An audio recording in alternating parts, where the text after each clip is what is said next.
Today I'm going to change one of these rubber boots on the steering box in the Honda Prelude 87 to 91 model. So I'll get under the car and we'll replace that. Basically the one in there is actually torn, possibly into two bits by the look of it, and we're leaking a bit of steering fluid. These actually seem to capture the fluid that must leak out of the end of the rack and pinion, and then there's a tube that puts it back into the system. By the look of it, feeds it back into the steering pump or somewhere into the steering system to recycle the fluid. So basically just a rubber boot in here and a couple of cable ties to attach it. So that's our boot.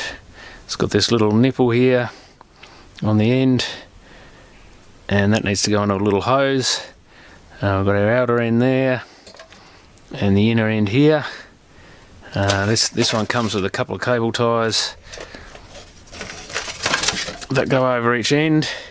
The old original one has basically a spring on the outer end and a metal band similar to on a CV rubber boot on the inner side. So now we're going to have a look at the car.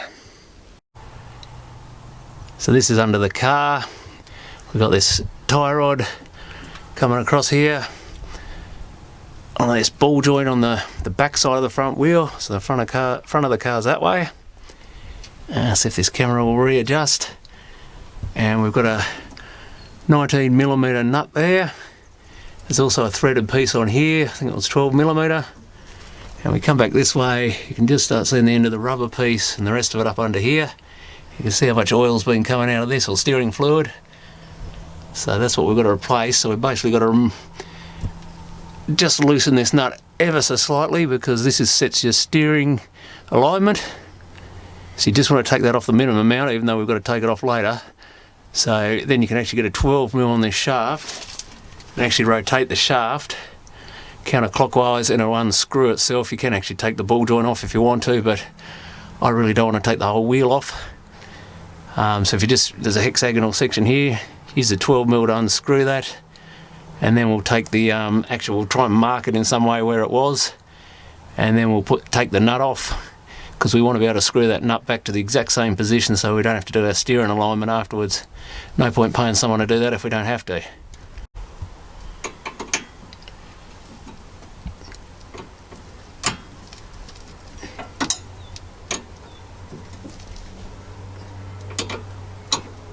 This is fairly slow to do, but like I say, otherwise you have to take the wheel off and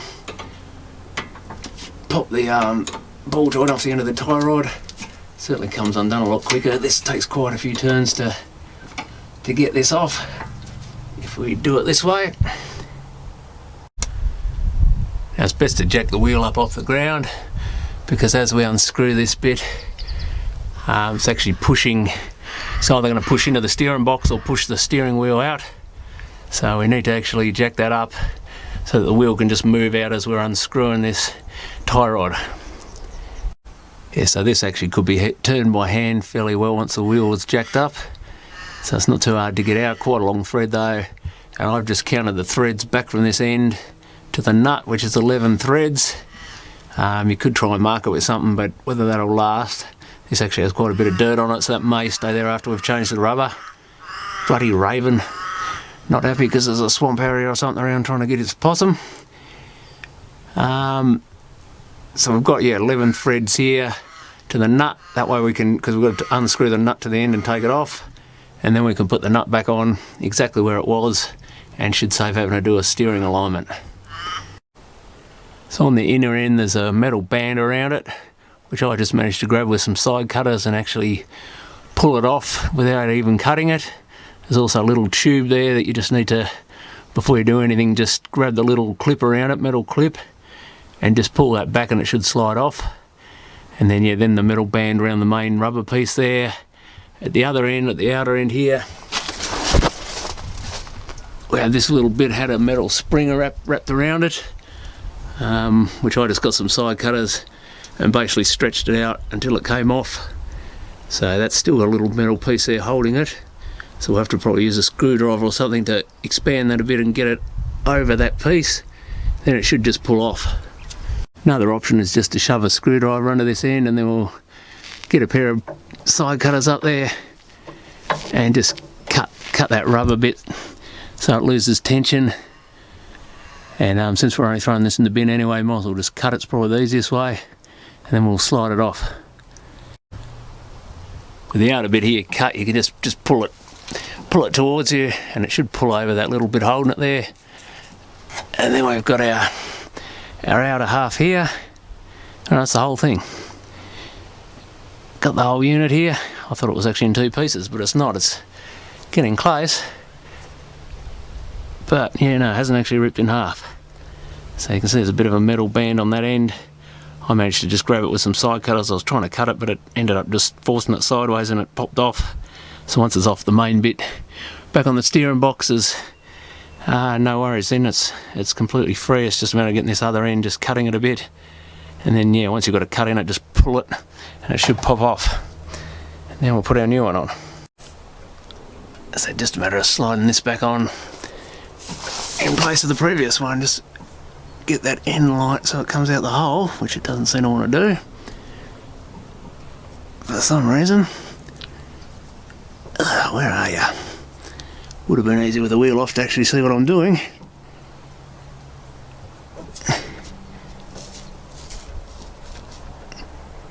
And probably for everyone to see what I'm doing.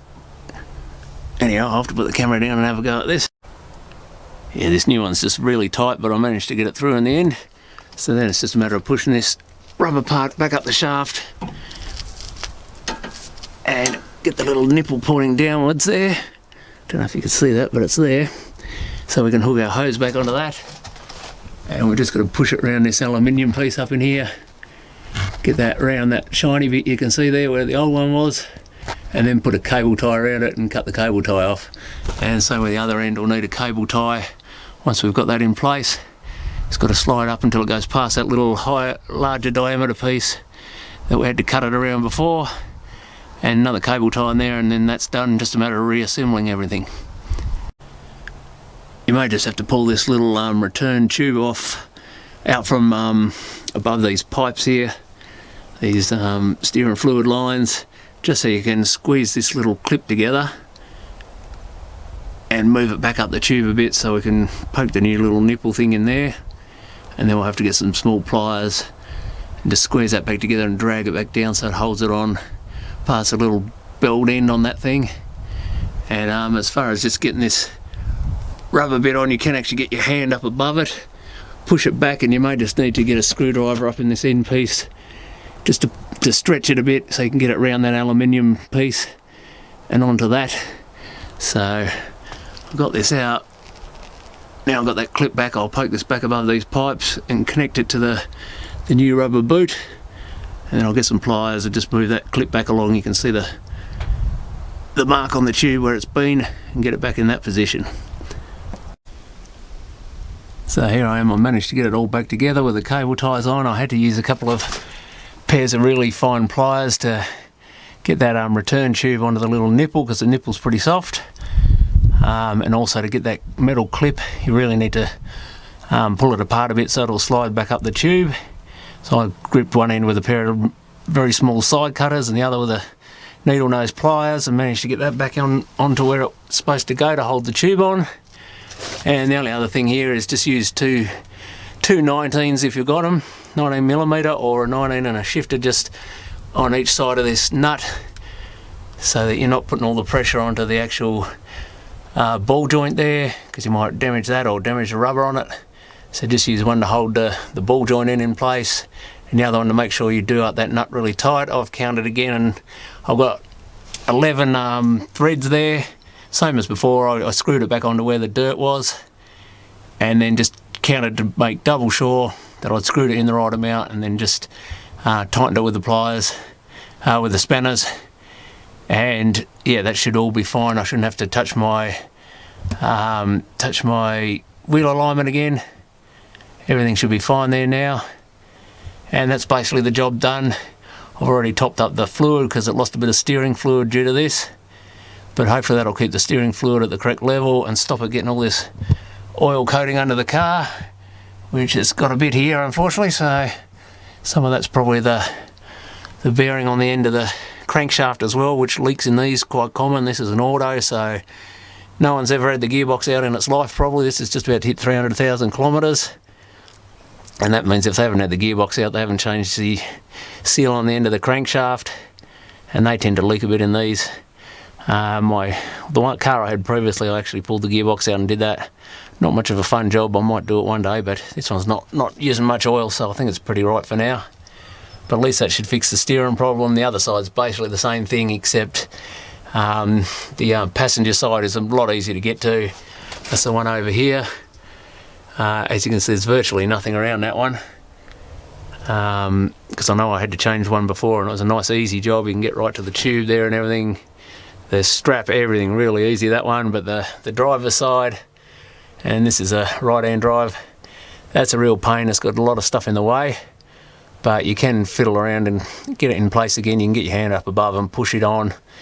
And then it's just, yeah, it's a bit more fiddly. There's probably, half an hour or so to fiddling around just to get the boot back on just about. Or maybe the whole job was half an hour, but certainly a lot longer than the other side. That should only be like really a 10-minute job or something, or 15 minutes. Yeah, much easier to change that one. Anyway, thanks for watching.